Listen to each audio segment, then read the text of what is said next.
بسم اللہ الرحمن الرحیم۔ السلام علیکم۔ ہمارے چینل پر آپ کو ویلکم کہتے ہیں۔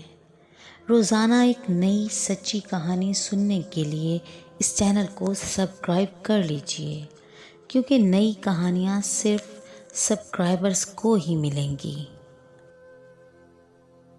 رات کا وقت تھا، سب لوگ اپنے اپنے کمروں میں سو رہے تھے۔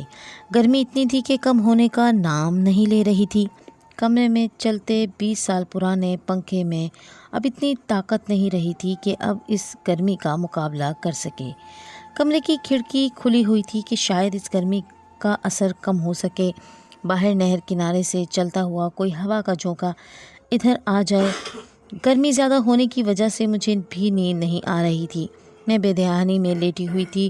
اچانک کوئی کھڑکی سے اندر کودا۔ اندھیرا ہونے کی وجہ سے میں ڈر گئی تھی۔ ابھی میں چیخنا ہی چاہتی تھی کہ کمرے کا بلب روشن ہو گیا۔ میں نے دیکھا کہ وہ برہان تھا۔ برہان میرے شوہر کا رشتہ دار تھا اور 8 سال سے اس گھر میں رہ رہا تھا۔ میں اس کی بہت عزت کرتی تھی۔ میرا شوہر بیرون ملک مقیم تھا۔ اسے گئے 12 سال سے زائد کا عرصہ ہو گیا تھا۔ اس کی غیر موجودگی میں برہان نے ہر مشکل وقت میں ہمارا ساتھ دیا، مگر ہم بھول گئے تھے کہ وہ ہمارے گھر کا فرد نہیں، ایک غیر محرم ہے۔ اور پتہ نہیں کیوں آج وہ اس طرح میرے کمرے میں آیا تھا۔ مجھے اس کے سائے سے ہی ڈر لگ رہا تھا۔ اس نے کمرے کا دروازہ بند کر دیا اور کہا کہ وہ مجھ سے بات کرنا چاہتا ہے۔ کہنے لگا کہ دن کو میری ساس کے سامنے مجھ سے بات نہیں کر سکتا تھا۔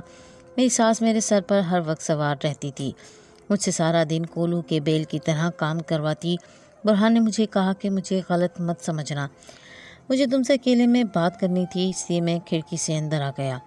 اگر دروازے سے آتا تو تمہاری ساس کو پتہ چل جاتا۔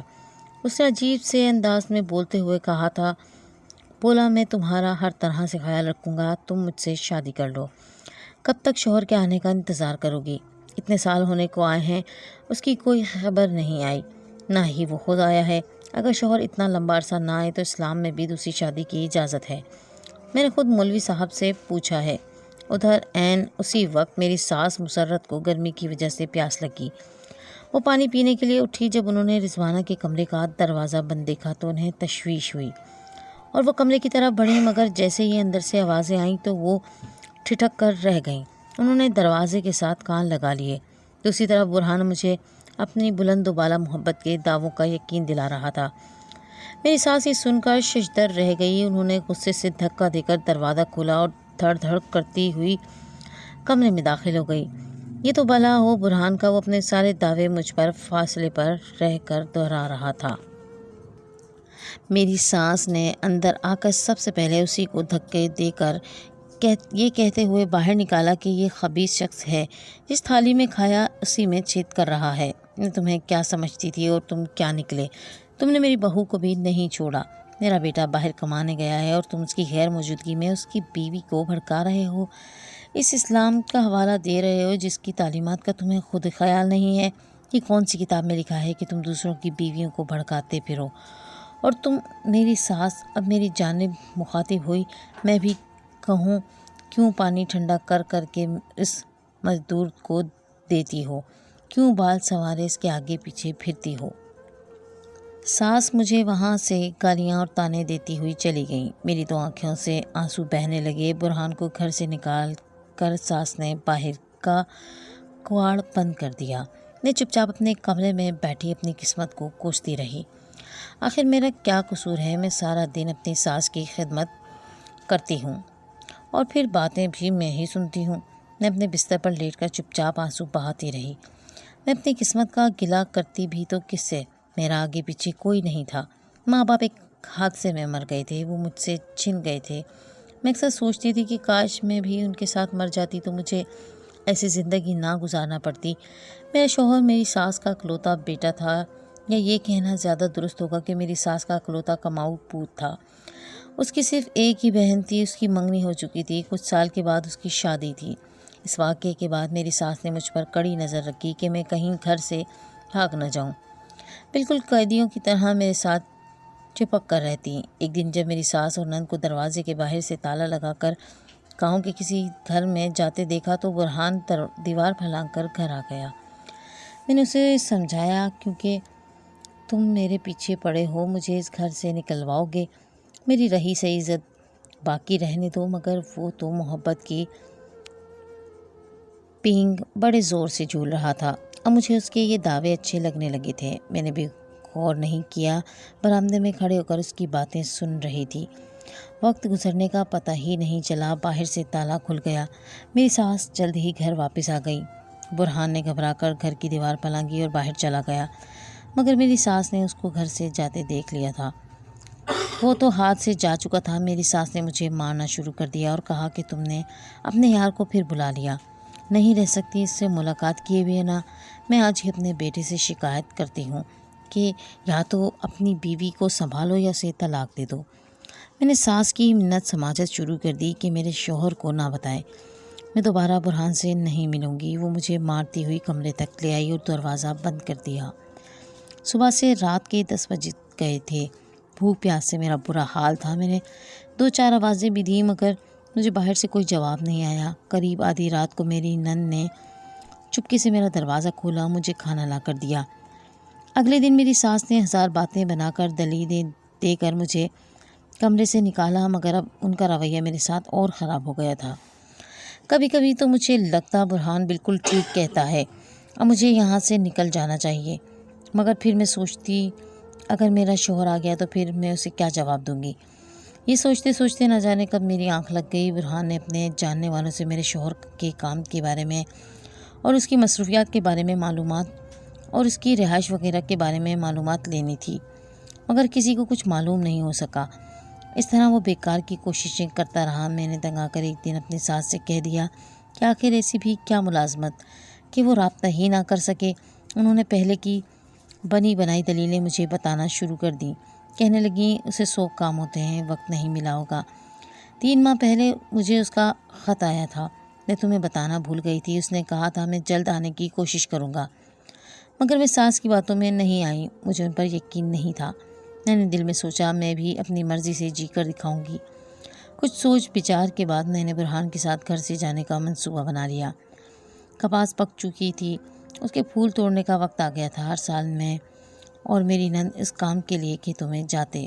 اس سال بھی میں اور میری نند کھیتوں میں جانا شروع ہو گئے تھے، مگر اس بار میں بھاگنے کے سارے امکانات تیار کر رہی تھی۔ حالانکہ مجھے بھاگنا برہان کے ساتھ تھا، مگر میں اپنے طور پر سب متبادل راستوں پر نظر رکھ رہی تھی۔ میں سارے راستے دیکھ رہی تھی کہ بھاگ کر کہاں سے نکلوں گی۔ ابھی یہ منصوبہ بنا ہی رہی تھی کہ نہر کے بند ٹوٹنے سے سیلاب کا خطرہ سروں پر منڈلانے لگا۔ مجھے اپنے سارے خواب چکنا چور ہوتے نظر آئے۔ اماں نے کہا اپنی ضروری سامان باندھ لو، ہم کل ہی یہاں سے نکل جائیں گے۔ میری دور کی پھوپھو کے گاؤں میں جا کر رہیں گے جب تک خطرہ ٹل نہیں جاتا۔ چاروں ناچال میں نے بھی حامی بھر لی۔ کیا کرتی، ٹوٹے ہوئے دل کے ساتھ سامان سمیٹنا شروع کر دیا۔ اگلے ہی دن ہم صبح بس میں سوار ہو گئے۔ جیسے ہی ہم بس سے اترے تو میری نظر ایک شخص پر پڑی۔ لمحے بھر کو میری نظروں نے یقین نہیں کیا، مجھے وہ اپنا خاوند لگا۔ میں اپنی ساس اور نند کو بتانے کے لیے جیسے ہی مڑی وہ شخص وہاں سے جا چکا تھا۔ میں نے اپنی ساس کو بتایا کہ میں نے راستے میں اپنے شوہر کو دیکھا ہے، مگر ماں نے میری بات سنی انسنی کر دی۔ کہا تمہیں غلط فہمی ہوئی ہے، وہ یہاں آ کر کیا کرے گا۔ انہوں نے میری بات سنی انسنی کر دی۔ میں بھی ان کے پیچھے پیچھے بے دھیانی سے سوچتے ہوئے چل دی کہ ممکن ہے دکھنے میں مماثلت ہو، ایسا کیسے ہو سکتا ہے کہ وہ یہاں ہوں اور پردیس میں بھی۔ اپنی ساس کی پھوپھو کے گھر پر ہم 15 دن رہے۔ جیسے ہی سیلاب کا خطرہ ٹلا ہم دوبارہ اپنے گھر چلے گئے۔ پیچھے شاید برہان آیا، مگر تالا دیکھ کر دوبارہ چلا گیا۔ پہلے وہ کسی نہ کسی بہانے ہر ہفتے آ جاتا تھا اور موقع پا کر اپنی موجودگی کا احساس بھی دلوا دیا کرتا تھا، مگر اس بار ہمارے واپس آنے کے بعد 1 مہینہ گزر گیا تھا، مگر اس کا کہیں نام و نشان نہیں تھا۔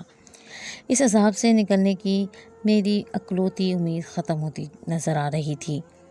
مجھے لگنے لگا کہ شاید برہان کے سر سے محبت کا بھوت اتر گیا ہوگا۔ پھر کسی جاننے والے سے پتہ چلا کہ برہان کا ایکسیڈنٹ ہو گیا ہے، وہ اسپتال میں ہے۔ میرا دل نہ جانے کیوں بے چین ہو گیا۔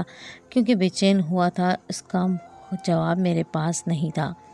میں اس سے محبت کرنے لگی تھی یا اس لیے اس کے زخمی ہونے کا غم منا رہی تھی کہ وہ مجھے اس جہنم سے نکال کر لے جائے گا۔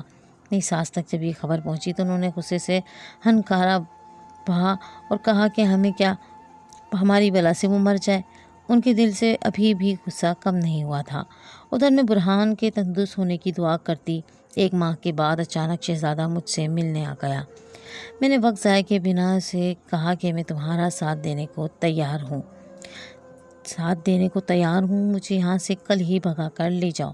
میں کل رات گھر کی پچھلی اطراف تمہارا انتظار کروں گی۔ میں بہت خوش تھی کہ اس مصیبت سے ہمیشہ کے لیے میری جان چھوٹ جائے گی۔ میں شام کو ہاتھ منہ دھو کر تیار ہو گئی۔ رات کو میں اپنی ساس کے سونے کا انتظار کرنے لگی اور بار بار جا کر کمرے سے باہر دیکھتی کہ کہیں کوئی جاگ نہ گیا ہو۔ جیسے ہی 12 بجے میں نے بکسا اٹھایا اور باہر کی طرف بڑھی، مگر ابھی میں دروازے پر پہنچی ہی تھی کہ پیچھے سے اماں نے مجھے بازو سے پکڑا اور گھسیٹتی ہوئی اپنے کمرے میں لے آئی۔ وہ مجھے جوتی سے مارنے لگی۔ خبیث عورت، تو بھاگ رہی ہے، اپنے عاشقی سے باز نہیں آئے گی۔ میں صبح ہی اپنے بیٹے کو خط لکھتی ہوں، گالیاں دیتی، جوتے مارتی، وہ مجھے اپنے کمرے میں بند کر گئی۔ اپنے منصوبے خاک میں ملتے دیکھ کر میں بہت افسردہ تھی۔ مجھے پتا تھا برہان میرا انتظار کر کے جا چکا ہوگا۔ اس رات مجھ پر نیندیں حرام تھیں۔ جیسے ہی رات کے 2 بجے میرے کمرے کا دروازہ کسی نے باہر سے کھولا، میری نند چپکے سے دروازہ کھول کر اندر آ گئی۔ اس نے جو راز فاش کیا تھا میرے لیے کسی قیامت سے کم نہیں تھا۔ اس نے بتایا کہ تمہارا شوہر 10 سال پہلے ہی فوت ہو گیا تھا۔ بیرون ملک سے اس کا خط آیا تھا، اماں نے چھپا کر رکھا تھا۔ کسی کو اس خط کے بارے میں نہیں بتایا گیا کہ کہیں تم گھر چھوڑ کر چلی نہ جاؤ۔ میری شادی تو ہو جانی تھی، بعد میں اماں کے لیے گھر کے کام کون کرتا۔ میں نے خود 2 دن پہلے یہ خط پڑھا، مگر میری سمجھ میں نہیں آیا۔ مجھے بہت پہلے سے اندازہ تھا کہ شاید برہان بھائی تم سے شادی کرنا چاہتا ہے۔ میں نے تم سے بات کرنے کا بھی سوچا، مگر پھر یہ سوچا کہ تم کیا سمجھو گی کہ اپنے بھائی کی بیوی کو شادی کا کہہ رہی ہوں۔ مگر آج کے واقعے کے بعد لگ رہا ہے بہتر یہی ہے کہ تمہاری اس جہنم سے نکلنے میں مدد کروں۔ برہان دیوار پھلانگ کر اندر آ گیا تھا۔ میں نے اس کو تب سے باہر روک رکھا ہے اور اماں کے سونے کا انتظار کر رہی تھی۔ یہ کہتے ہوئے مجھ سے لپٹ گئی، باجی جلدی نکل جاؤ یہاں سے۔ میری نند نے میرا دوپٹہ اور جوتا مجھ سے لے لیا، دونوں چیزیں پچھلی نہر کے کنارے پھینک دیں اور مجھے برہان کے ساتھ ہمیشہ کے لیے بھیج دیا۔ مجھ تک کو بعد میں اڑتی یہ خبر پہنچی کہ جب اگلے روز میری ساس کو پتہ چلا تو وہ سینہ پیٹتی، واویلا مچاتی گھر کے دروازے سے باہر آ گئی اور لگی اونچی آواز سے چیخنے، کم بخت بھاگ گئی، کرم چلی بھاگ گئی۔ تبھی میری نند نے اپنے ہی ہاتھوں سے نہر کنارے پھینکا ہوا میرا دوپٹہ اور جوتا اپنی ماں کو دکھایا۔ اماں، مجھے لگتا ہے باجی نے خودکشی کر لی ہے۔ اب وہ انجانے سے پچھتاوے میں وہیں بیٹھ کر رونے لگی کہ کاش اسے نہ مارتی، کمرے میں قید نہ کرتی، اسے پیار سے سمجھا دیتی تو شاید میری بات سمجھ لیتی۔ میری نند نے ماں کو حوصلہ دیا کہ جو اللہ کو منظور تھا وہ ہو گیا۔ میرے مرنے کا افسوس اسے کہاں تھا، اس سے تو یہ افسوس تھا کہ انتہائی سیدھی سادی اور سدھائی ہوئی نوکرانی ہاتھ سے نکل گئی۔ میں اپنی نند کی بہت احسان مند تھی۔ اگر وہ مجھے نہ بتاتی تو مجھے پتہ ہی نہ چلتا کہ میرا شوہر مر گیا ہے، میری نئی زندگی کا آغاز ہو گیا تھا۔ مگر بنا نکاح کے میں برہان کے پاس نہیں جا سکتی تھی اور نکاح کرنے پر ابھی بھی میرا دل راضی نہیں ہو رہا تھا۔ برہان نے 2-4 بار ڈھکے چھپے الفاظ میں یہ اظہار بھی کر دیا کہ مجھے لگ رہا ہے تم نے میرا استعمال کیا ہے۔ میں محبت سے 2-4 باتیں کر کے اسے چپ کروا دیتی، مگر جلد ہی میرا برہان سے نکاح ہو گیا اور سب ہنسی خوشی طے پا گیا۔ ہوا یوں کہ ایک روز میں اور برہان کسی کپڑے کی فیکٹری میں کام ڈھونڈنے نکلے۔ جس ٹانگے میں ہم بیٹھے تھے اس پر اگلے اسٹاپ میں ایک اور شخص سوار ہوا، جسے دیکھتے ہی برہان حیرانی سے چلایا، شوکت تم؟ جی ہاں، وہ کوئی اور نہیں، میرا شوہر شوکت ہی تھا، جسے میں پہلے بھی دیکھ چکی تھی۔ اس نے میری طرف غیر جذباتی انداز میں دیکھا، مختصر سے لہجے میں اعتراف جرم کرتے ہوئے کہا کہ مجھے جہاں شادی کرنی تھی وہاں اماں راضی نہیں ہو رہی تھیں۔ اسے کماؤ پوت اپنے ہاتھوں میں چاہیے تھا، اس لیے اس نے زبردستی میری شادی اس رضوانہ سے کی، مگر میں اپنی محبت کو چھوڑ نہیں سکتا تھا، نہ ہی ساری زندگی پردیس میں محنت کرنا چاہتا تھا، اس لیے میں نے یہ سارا ڈرامہ رچایا۔ اب ہم سے اگلی ساری بات جان کر اس نے فیصلہ کیا کہ وہ گاؤں واپس چلا جائے گا۔ اس کی اپنی بیوی بھی اس کے ساتھ ہی تھی۔ اس روز اس نے مجھے باقاعدہ طلاق دے دی اور برہان کے اور میرے نکاح میں گواہ بن کر بیٹھ گیا۔ اس واقعے کو مہینوں بیت چکے ہیں۔ شوکت اپنی ماں کے پاس لوٹ گیا ہے اور میں برہان کے ساتھ اپنی زندگی میں انتہائی خوش ہوں۔ مگر میں خواتین کو یہی نصیحت کروں گی کہ خدا کے لیے اپنے آرام اور عیاشی کی خاطر اپنی اولاد کی زندگی مت برباد کریں۔ اولاد کا مقصد صرف یہ نہیں ہوتا کہ وہ آپ کے بڑھاپے کا سہارا بنے۔ اولاد کے اپنے بھی کچھ حقوق اور خوشیاں ہوتے ہیں، انہیں پامال مت کیجیے۔